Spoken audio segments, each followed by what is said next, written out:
شروع اللہ کے نام سے جو بڑا مہربان اور نہایت رحم فرمانے والا ہے۔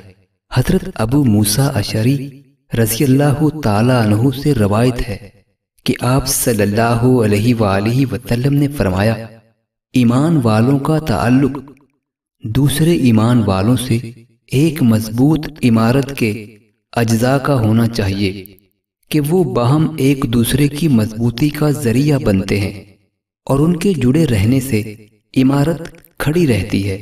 پھر آپ نے ایمان والوں کے اس باہمی تعلق کا نمونہ دکھانے کے لیے اپنے ایک ہاتھ کی انگلیاں دوسرے ہاتھ کی انگلیوں میں ڈال دیں اور بتایا کہ مسلمانوں کو اس طرح باہم مل کر ایک ایسی مضبوط دیوار بن جانا چاہیے جس کی اینٹیں باہم پیوستہ اور ایک دوسرے سے جڑی ہوئی ہوں اور کہیں ان میں کوئی خلا نہ ہو۔